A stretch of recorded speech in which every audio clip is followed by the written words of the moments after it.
Alright, so today I have a story about something that I did when I was around 15 years old, and it's probably one of the most embarrassing things I've done in my life, probably one of the most shameful as well. I do have no regrets though, and I would do the same thing over again if I could. When I was 15, I used to abuse myself with the scariest things I could find on the internet for whatever reason, even though I couldn't sleep with the lights off and showered with the curtains open. One of the many fears I gained from watching all these scary videos and movies had to be staying home alone. With the way I was acting, I wouldn't be surprised if people thought I lived in a renowned area for getting robbed every 2 seconds. Who the fuck knows why I even cared if I was home alone, because if my family went missing for 10 months I wouldn't even realize, because I never ever left my room. Back to the story though, there was one time when I was home alone, and I remember vividly that I walked out of my room and it was pitch dark as well as dead silent, and my ass cheeks actually clenched. You could argue that happened because it was so cold that night or the fact that I realized I was home alone, but either way, they clenched and I ended up still going into the bathroom to take my shower. Once I got in the shower, in the back of my head, I kind of was just thinking about the fact that I was home alone, and it was kind of scaring me. Because normally, like I said, I'd keep the curtain open, which is kind of cringe, but that's what I did. And I remember I was in the shower, and randomly I hear something coming from outside the bathroom door, and I'm like, what the fuck was that? You have got to be kidding me. Because obviously, you'd assume if you're home alone, you shouldn't be hearing people walking around. At least, that's what I assume. But that's exactly what I heard. So I take my wet ass feet and walk over to the door so I can put my ear up to it. I go, that's me walking.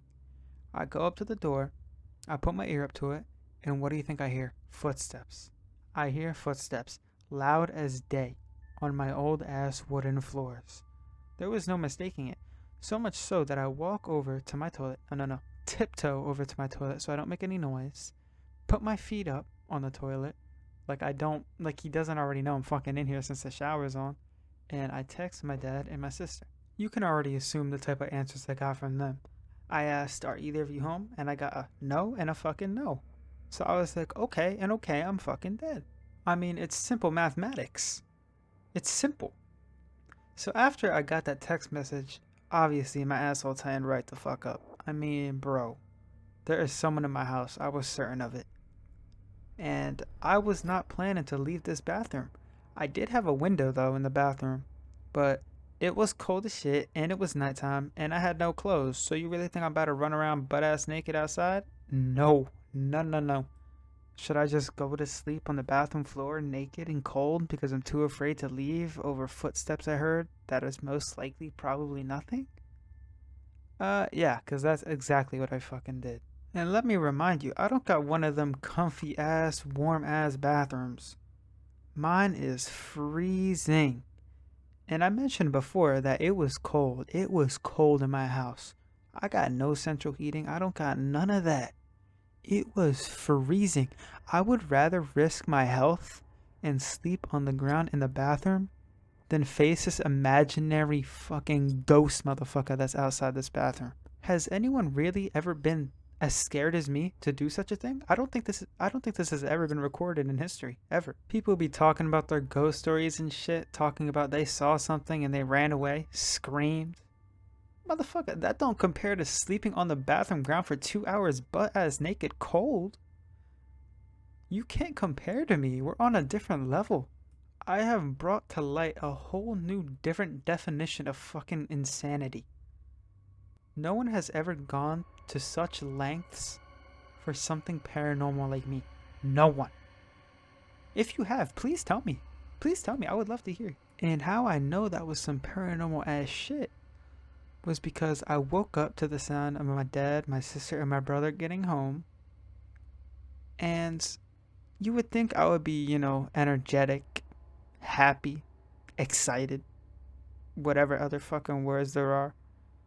But no, I wasn't. Because you need to think logically like someone of my stature.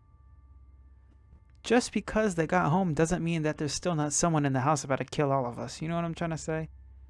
So why not wait in the bathroom and use them as bait? Anyone in my position would have done the same thing. You cannot even lie. I told myself I'll wait in here for 2 minutes. If I can still hear them after 2 minutes, then I'll come out. I promise. And that's what I did. I heard my family for 2 extra minutes, so I waited 1 extra more minute after that. And then I came out and I acted like nothing ever happened. I came out, towel around my waist, chest puffed up and shit, and I was chilling. I acted like I didn't have my ass sprawled out on the ground, bare ass naked, for 2 hours straight in the bathroom. But that's besides the point, and that's the end of the story. I hope you guys enjoyed.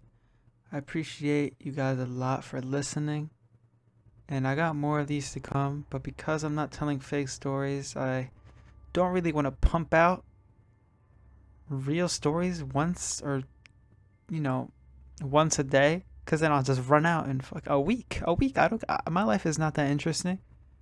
But anyways, thank you guys for listening. I appreciate it, and adios.